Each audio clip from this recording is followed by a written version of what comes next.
Yeah, my name is Dr. Roddy Knight, chiropractor from Complete Care Chiropractic Clinic. Today I'd like to talk to you about back pain. Back pain affects probably 80% of people before they eventually leave the planet, and it's a cost of millions and millions and millions of dollars and pounds of days off work. When a chiropractor assesses back pain and they decide to refer for an X-ray, what we ask for usually is a certain amount of views, and this one is from the side. So looking at this X-ray, and the reason why we've asked for that is because we would like to see the difference in the height between these bones, which are called vertebra. And in between there's a little disc, and sometimes that little disc can start to wear. That happens on everybody. So your mum, your dad, you, everybody that's ever going to live on this planet will have a reduced disc height at some stage if they live to a healthy age. And that's just natural, there's nothing wrong with that. What we look for is accelerated loss in disc height. When people come to us and it's linked to pain, sometimes they can get that. And if you can see, we haven't got a professional video camera there, but there's a decrease in height here. And what you sometimes also get is you also get these extra extensions, and they're called osteophytes. Now, osteophytes cause problems.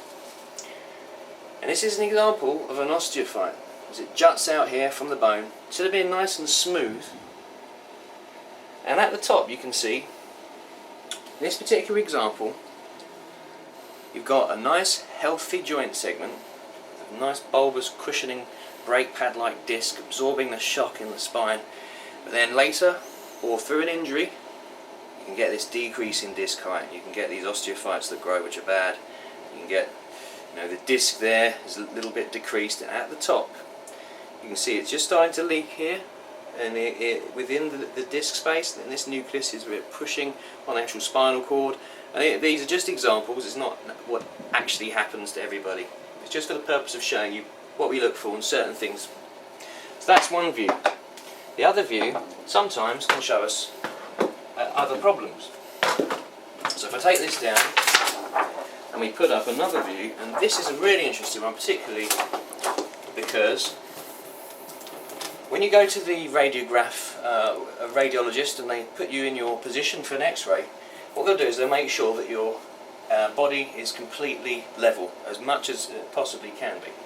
From what I can see on this particular X-ray, plain film radiograph to be precise, is if I level up the iliac crests, which is here, these are the iliac crests, and they don't sit on this particular X-ray at the same level. Now that could be due to the fact that there's a leg length discrepancy, one leg being shorter than the other. So if I draw the top of this iliac crest,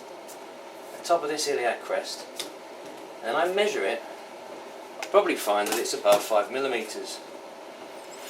And it is. So it's about 12 mil. And that is exactly what mine is in difference from one leg to the other.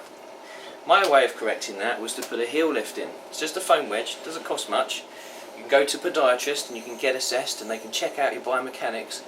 But I just put a simple foot a foam wedge in, and it's levelled out my pelvis. I'll show you one more view.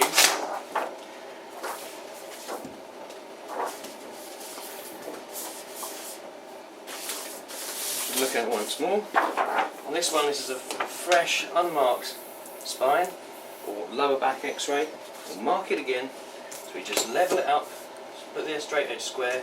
You can see that this one here, well, that's a lot bigger, isn't it? It looks like it could be, measure it up, quite bigger, quite a bit more than the last one. Looks like it could be about 15 millimeters in difference. So what we'd have to do is we'd have to, double check, we'd have to do a chiropractic assessment and an evaluation and make sure that it's not the muscles that are tight.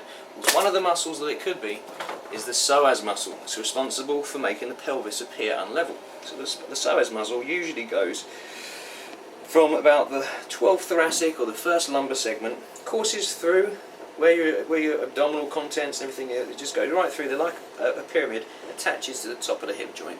If it's tight, it will pull the pelvis down and it will appear that you've actually got a leg length inequality. The same can be said for the opposite mirror image muscle. That muscle is called the quadratus lumborum, or QL for short. And that actually originates off of these transverse processes, the bones that stick out off of the side. And it goes from the first lumbar vertebra, or the 12th thoracic, and it inserts at the top of the iliac crest, and if that's short, like any muscle, it will tighten. And that's possibly what could be happening here. So we wouldn't immediately jump to the conclusion that it's from a shorter leg, one leg being shorter than the other. And that's just really what I wanted to show you with this particular example. We've measured the leg length, or we've measured the pelvic levels. We've assumed that that could contribute to the leg length discrepancy. Thank you.